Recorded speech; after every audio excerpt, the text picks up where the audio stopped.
بعيدا عن افريقيا وفرص الاهلي والزمالك اللي تكاد تكون معدومه، الموضوع اللي شاغل كل المصريين خلاص المسرحيه انتهت. مرتضى منصور 30 يوم في السجن. المحكمه بترفض النقض وبتحكم على مرتضى منصور 30 يوم في السجن مع الشغل. ولسان حال مرتضى منصور لو عشت هذلكم ولو مت الله يسهل لكم. ناس كتير كانت بتحارب مرتضى منصور، وناس كتير كانت بتحارب نادي الزمالك بحجه مرتضى منصور. طب مرتضى منصور في السجن،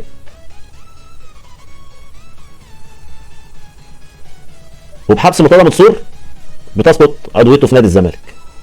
يعني مرتضى منصور اصبح ملوش علاقه بنادي الزمالك.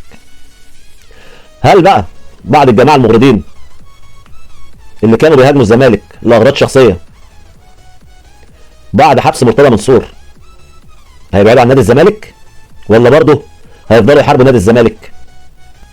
طبعا من امبارح ناس كتير اللي فرحان واللي شمتان واللي زعلان. وبعيدا عن اسلوب مرتضى منصور نتفق معاه او نختلف معاه، اللي انا عايز اقول لكم يعني مرتضى منصور ما هو زي الخطيب وزي ناس كتير. ومرتضى منصور لو بيحب يأذي كان اذى ناس كتير. صفحات كتير معموله عشان تشتم مرتضى منصور، وبنشوف كل يوم والتاني ناس بتطلع تشتم مرتضى منصور، وناس بتشتم الزمالك، وناس بتشتم اتحاد الكوره، وناس بتشتم الحكام. لا في حد بيتحبس ولا حد بيحصل له حاجه، مع ان مرتضى منصور كان قادر يحبس ناس كتير بتهم السب والقذف. بس رغم اللي كان بيعمله مرتضى منصور اللي كان بيعامل بعض من الناس اللي بتشتم زيهم زي ولاده، بيطلع يتكلم شويه يزعق شويه يقول هعمل واسوي، بس ما كانش بيأذي حد، مع انه كان قادر يأذي ناس كتير.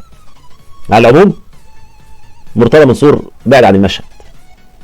يا رب الناس اللي كانت بتهاجم الزمالك وتقول احنا بنعمل كده عشان مرتضى منصور، نحب نشوف رأيهم هيكون ايه في الزمالك وكلامهم هيكون ازاي على الزمالك بعد مرتضى منصور ما ساب الزمالك. بس عايز اقول لكم مرتضى منصور هيرجع تاني.